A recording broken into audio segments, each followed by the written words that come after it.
pour lesquels ils se battent, pour les maintenir en vie, pour les soigner, qui ont fait le choix de la non-vaccination. Je crois que ça remonte beaucoup parmi nous. Oh putain, c'est pas possible. Il y a un hôpital qui est en difficulté de fonctionnement depuis longtemps, et là, qui est à saturation. Mais moi, je suis très inquiet pour l'hôpital public aujourd'hui. Je lance un... Bah oui, mais tu lances un appel à tous ceux qui ont plus faim, à tous ceux qui n'ont plus rien. Mais je veux bien, Coluche, le sauveur de l'humanité, là, de la CFDT, là, syndicaliste, là, à 2 balles. T'étais où pendant les gilets jaunes, toi? Vous avez prévenu, hein, que vous alliez vous manger virus picouse. Avant même que t'entendes parler de coco, hein, mon gars. Mais bon, on est des complotistes, hein, faut pas nous écouter. On connaît rien, nous, hein. On est des ankylosés dans un délire. Non, bah, faut te détendre, hein, vieux syndicaliste, hein. Et puis, l'hôpital est tendu, c'est tendu, Natacha, à l'hôpital. Bah ouais, mais mon gars, la faute à qui? Et Castex, il avait déjà commencé le boulot quand il bossait chez Sarkozy, hein.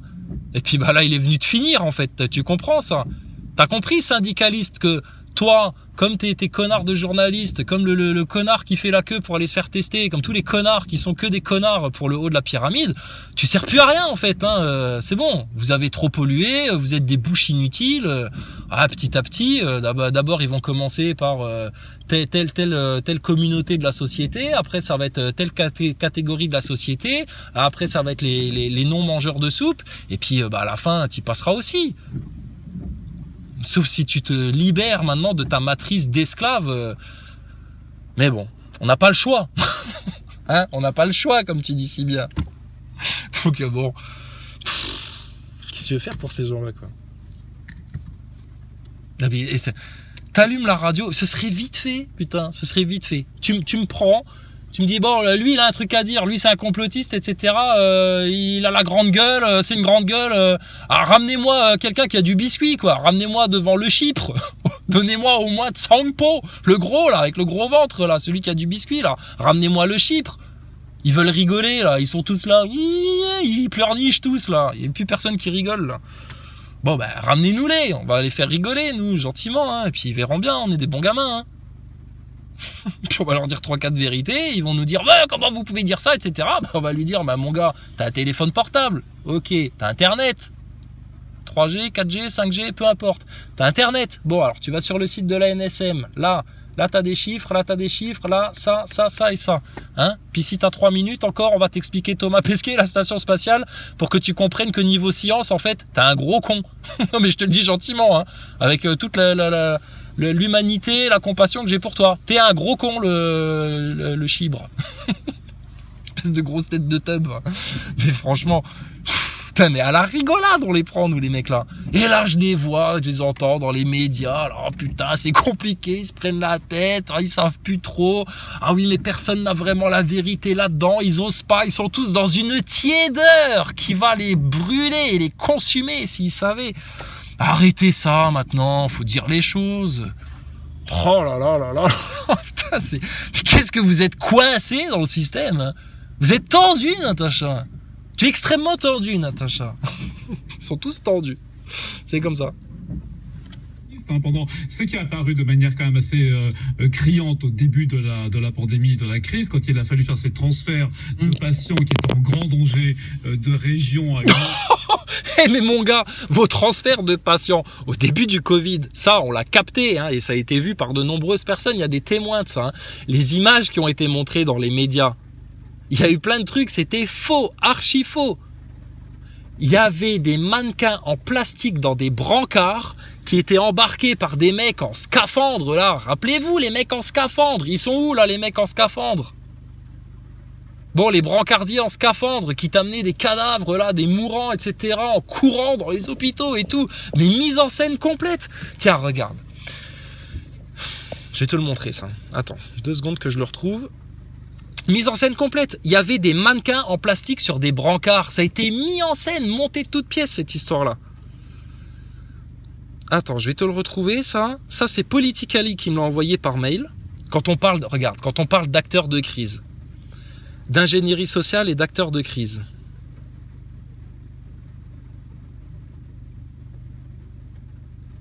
Ah voilà, il est là. Voilà, alors salut, c'est Politically. La forme, man, juste un petit message pour te passer un site internet complètement énorme, Matza, ça recrute des acteurs de crise dans la plus grande des tranquillités. Bon, bah, je clique dessus, hein. Je fais ce qu'on me dit, moi. J'ai pas le choix. Il m'envoie un mail avec un lien intéressant apparemment, donc moi je clique dessus. Et alors regarde sur quoi qu'on tombe. Un site internet, Crisis Cast, in a crisis, revert to training. Oh, scroll down. Qu'est-ce que ça veut dire scroll down? Bah, je scroll down. Award-winning filmmakers, virtual reality producers, and real play actors, specially trained in disaster and crisis management. Donc en gros, ça veut dire, ben voilà, ils font des films, producteurs de réalité virtuelle, hein, des acteurs de la vie réelle, spécialement entraînés dans les désastres et le management des crises. Nous dramatisons les événements à travers de multiples plateformes pour faire émerger des besoins en sécurité au Royaume-Uni, dans le Moyen-Orient et partout dans le monde. Hein. Ils sont internationaux. Notre équipe de spécialistes, hein, beaucoup avec security clearance, sont entraînés pour des comportements psychologiques, tu vois, criminal, victim behavior, to help police, des acteurs. Voilà, on a des acteurs. Si vous avez besoin d'un petit film d'entreprise pour les médias, bah écoutez, vous allez sur le site Crisis Cast. Hein, tu les appelles, tu leur dis, bah écoutez, je suis une petite industrie pharmaceutique qui démarre. Bon, et puis ils ont des partenaires, hein, Army of UK, les résultats, quels sont nos résultats. Tu vas voir, hein, tu tapes, c'est crisiscast.com. Putain, je vois pas bien avec les reflets, là. Alors voilà, donc les partenaires, hein, quelques-uns de nos clients et associés. Alors le ministère de la Défense, hein, la police du Kent, la société GAS, le Sussex Partnership, le BU, the Open University, UK Parliament, Securitas. Oh bah bravo Securitas, avec des acteurs de crise. Bah tu les appelles, hein, tu dis oui bonjour, bah écoutez, j'ai une petite société pharmaceutique qui aimerait bien décoller, hein, je suis un petit peu, je démarre, je suis une petite PME dans le pharmaceutique, bon là on a été un petit peu en perte, pas vraiment, hein, pour nous, se prendre un procès à 345 millions de dollars, c'est une petite amende, hein, c'est comme si toi tu prenais 120 balles, bon nous on s'est pris 345 millions hein, d'amende, ça c'est Pfizer, hein. Ils se sont pris ça et puis donc du coup ils appellent, tu sais, ils font allô Crisis Cast, yes it is. oui c'est nous, que pouvons-nous faire pour vous? Écoutez, j'aurais besoin là pour pour un lancement de produit de quelques petits films d'entreprise, des images chocs, hein, des images chocs, Simon, il me faut des images chocs. Bon bah écoute, là il y a Odile Deré qui débarque et puis elle te fait des images chocs, hein. Des phrases chocs aussi, des phrases chocs. Et puis bah voilà, ils t'emploient 3-4 acteurs, les mecs en brancard, les mecs machin et tout. Et puis regarde, c'est tellement des neuneux les médias français. Bon bah qu'est-ce qui se passe? Qu'est-ce qu'il faut dire ce matin? Tu sais, ils arrivent à la rédaction, qu'est-ce qu'on dit ce matin? Bon bah là t'as le chef de la rédaction qui est franc-maçon, qui est parfaitement au courant du plan global, tu sais. Et puis bah il dit bon bah là attention, là maintenant faut faire peur aux gens, hein. Puis après t'as Pujadas qui vient sur Europe 1 et puis qui dit oui peut-être que les médias font un petit peu peur et tout, ouais mais bon faut nous comprendre aussi, la peur ça fait vendre. Bah oui mais attends, est-ce que je t'ai demandé, donc là Pujadas vient de faire un aveu, il vient d'avouer que son métier c'était pas journaliste et de chercher les faits et la vérité et une explication logique aux événements, c'était du terrorisme, c'est-à-dire faire peur aux gens pour gagner de l'argent. Ça s'appelle être un terroriste, ça. Bon, ben voilà, la boucle est bouclée. C'est tout. Donc, maintenant, il n'y a plus d'excuses, en fait. Il n'y a plus d'excuses. Celui qui veut y aller, c'est, comme je te dis, lâcheté, ignorance, orgueil, etc. Tant pis pour lui. Il va se la manger, la baffe dans la gueule. Elle viendra pas de nous, hein. Elle viendra de ceux à qui il a été pompé le dard, devant qui il a tellement courbé le fion, et puis pour qui il aura tout accepté, jusqu'à livrer ses propres enfants dans une expérience, là. Une expérience. Donc tu vois le délire. Autre chose à dire les médias, mais fermez votre gueule à tout jamais. Vous êtes, putain, empreinte carbone, putain, fake news, les conséquences dans la société. Et vous êtes nuls quand vous n'êtes pas complètement piloté ou en conflit d'intérêts ou carrément rincé par la petite PME qui cherche à employer des acteurs de crise là. Putain, vous êtes des nuls, nuls à chier, nuls. En 2020, sans compter que l'expression fantastique décembre pour le nom des festivités n'avait pas été choisie par la mairie. Mais par... Oh, puis après, là, les blablabla, blablabla, après, c'est de la palabre qui nous coûte cher en temps, qui nous coûte cher en argent, en empreinte carbone, et puis qui a des conséquences dramatiques sur la France et les Français. Il faut qu'il y ait quelqu'un qui vienne taper. Putain, ils sont trop gentils, les 2-3 opposants qu'il y a, là, Divisio, Philippot, etc. Là, ils viennent gentiment, là, bon, poliment, tu sais, encore, etc. Mais il faut les fracasser maintenant. C'est des merdes, en fait, les gens-là. C'est des merdes.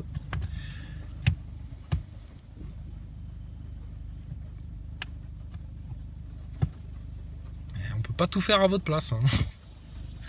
Et alors, je suis d'accord. Alors, je suis pas d'accord sur le fait qu'il y aura pas de sauveur. Si, bah, il y a un sauveur. C'est ton créateur.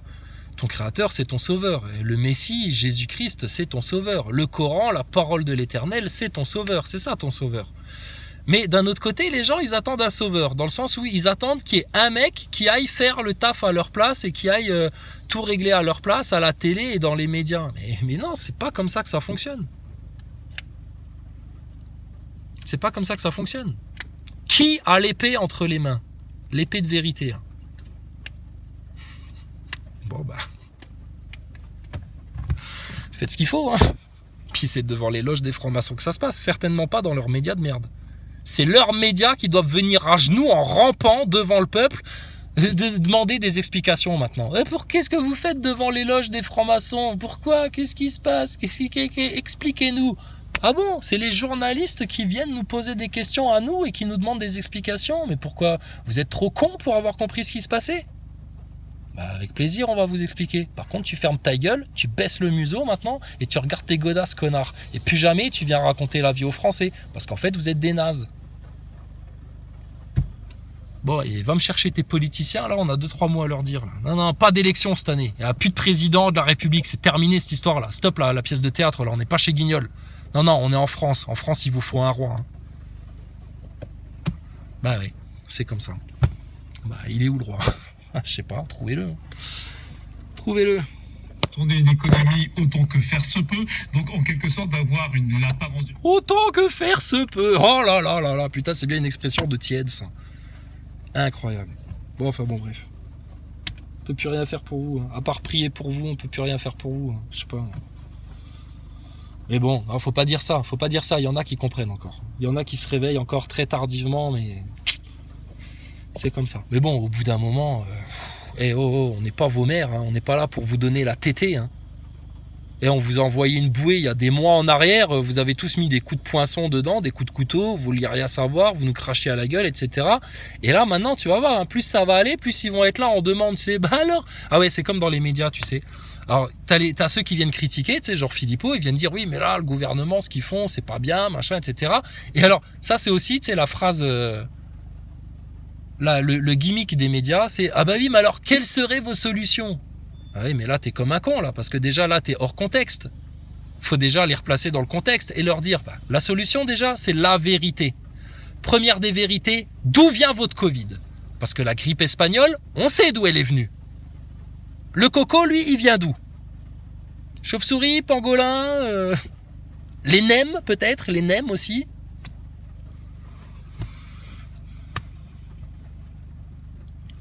C'est énorme. C'est énorme ce qui se passe. Et là, tu sens, il y aura de toute façon pas de retour à la normale. C'est comme l'image que je donnais, c'est comme une femme violée. Il n'y aura pas de retour à la normale. Et de toute façon, là maintenant, ça passe ou ça casse. Tu sens que là maintenant, c'est la lutte à mort. C'est la lutte à mort. Mais vous avez peur de la mort. Vous voudriez vivre immortel comme Jacques Attali qui aimerait se métamorphoser en chaise, en objet pour pouvoir vivre pour l'éternité. Ce crétin là. Avec son double bonnet sur le nez là. Mais nous on n'a pas peur de la mort en fait hein. Par contre, on a peur du châtiment du Seigneur, hein. C'est-à-dire qu'après la mort, il y a une éternité qui t'attend. Et là, il n'y a que 2 caps, hein. C'est soit le paradis, soit l'enfer. Il y en a, ils ont fait clairement leur choix, hein. Et ils n'ont pas peur, hein. Et ils croient dans ce que leur racontent leurs démons, hein. C'est un truc de fou. Franchement, quelle aventure, quoi. Quelle aventure. Et merci Seigneur de nous avoir, comme le dirait Frangin Moussa, de nous avoir donné des yeux et des oreilles, hein. Parce que, oh là là, les autres qui sont dans l'aveuglement et la surdité et qui n'entendent rien, ne comprennent rien à tout ce qui se passe, les pauvres, ils vivent vraiment dans la Matrix, ils sont dans la Matrix. La belle illusion, alors la viande est bonne, ah ouais, franchement ça vaut le coup, regarde, les plaisirs d'ici-bas, c'est tellement bon, c'est tellement bien. Mais mon gars, mais ta vie, elle va vite passer, hein. Vite passer, encore plus là maintenant avec ce qui arrive. Mais ils veulent pas, voilà. C'est la fin, alors tu sais, c'est comme la fameuse question, alors c'est la fin du monde, qu'est-ce que vous feriez? Ah bah là, je fais des trucs, quitte à faire des trucs illégaux même, mais je baise, je picole, alors là, je m'en mets plein la gueule, quoi, plein la gueule. Bah, regarde la mentalité dans laquelle ils sont, les gens. Voilà, c'est tout. Ah oui, dernière chose. Je voulais faire une spéciale dédicace à Michel Onfray. Le philosophe, le number 3 après BHL et Einthoven. Je crois que là, on a atteint le top du top de la philosophie avec Michel Onfray, BHL, Einthoven. Et alors là, c'est pour Michel Onfray. Et alors lui, il est énorme. Alors, il nous a fait une petite diarrhée verbale sur Jean Michmuche. Ah oui, rendez-vous compte, il y a des complotistes sur Internet qui vont même jusqu'à dire que Madame Macron, en fait, serait un homme. C'est inadmissible, comment on peut laisser faire ça, etc. En plus, ils parlent tous sous pseudonyme, etc. Alors moi, Michel Onfray, ce que je vous ai laissé comme commentaire, c'est demain, tu veux voir ma gueule et que je sorte de l'anonymat, ça va être avec plaisir. Je vais venir dans vos plateaux de télé et on va s'expliquer. Mais ça va pas être juste 10 minutes entre le goûter et le petit déjeuner, hein. Non, on va rester 3 heures et on va s'expliquer et on va tous dire là. Michel Onfray, c'est l'incarnation de la tiédeur. Et alors, c'est le mec qui se réveille 20 ans après les autres, tu sais. Lui, c'est au moment où la maison se met où la maison a fini de brûler, presque, qui commence à se dire, ça sent pas la fumée. Michel Onfray. Voilà. Putain, et vous vous rendez compte à quel point vous êtes tous des tâches, là? Les pseudo-intellos, les pseudo-grands de ce monde, etc. Vous êtes nuls, hein. C'est des petits gars du peuple là, tout innocents, tout simples, qui viennent vous donner la leçon intellectuelle, morale, philosophique, spirituelle et scientifique. Mais quelle honte! Tu m'étonnes que ces gens-là fuient comme des nazaboys le débat et l'échange. Et qui font comme si on n'existait pas. Ils parlent de nous, mais c'est qui les complotistes? Nomme-les! C'est qui les platistes? Nomme-les! Quand Thomas Pesquet, on vient lui dire sur un plateau de télé, oui, il y a des gens sur Internet qui disent que vous n'êtes jamais allé dans la station spatiale, etc. Qu'est-ce que vous avez à leur répondre? Qui sont ces gens? C'est qui dit ça? Oui, il y en a qui disent que le Covid, nana, et puis la picouse, nana. Qui sont ces gens? C'est qui? Vous les entendez forcément, vous allez sur leur chaîne, vous entendez leur discours. Alors c'est qui? Pourquoi vous n'osez pas parler avec eux? Pourquoi vous faites les petits nazaboys qui fuient, là, lâchement, là, qui se défilent? Vous allez la perdre, la face, de toute façon. Et vous allez perdre bien plus que la face. Ceux qui s'accrochent à leur orgueil et qui veulent pas perdre leur orgueil, ils vont perdre 100 fois plus. C'est tout. Donc, on est à votre service, à votre disposition, hein, pour vous arracher vos chaînes d'esclaves diaboliques, là, une bonne fois pour toutes. Hein. Même s'il faut qu'on y laisse notre vie. Mais bon, vous voulez pas. Bah écoute, nous, on va continuer à vivre notre petite vie tranquille et mille. Et puis voilà. Puis on viendra regarder les cadavres à la fin. Hein. Les vivants viendront compter les cadavres. Et les Français, là, je vous le dis, hein, maniez-vous, hein, maniez-vous de faire ce qu'il y a à faire. Hein. C'est-à-dire de prendre l'épée de vérité maintenant et de leur couper la tête et la queue, d'aller devant les loges des francs-maçons pour réclamer maintenant toute la lumière sur les réseaux pédocriminels, parce que là, la guerre est imminente. Imminente.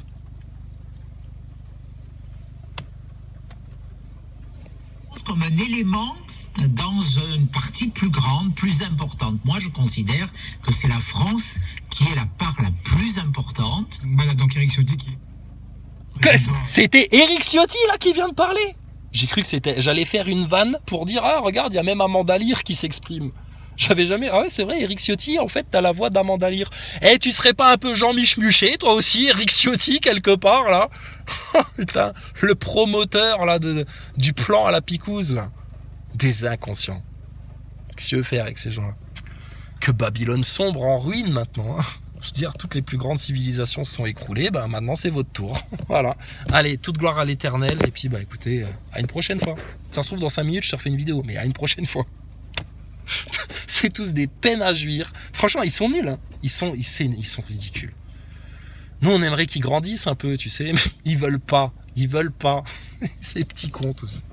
C'est tous des petits cons. Bon, allez, je te laisse, hein. Gros bisous, les bénédictions du Seigneur sur vous, et puis, vivement l'enlèvement, hein. Ah ouais, ça, l'enlèvement, ça va être grandiose.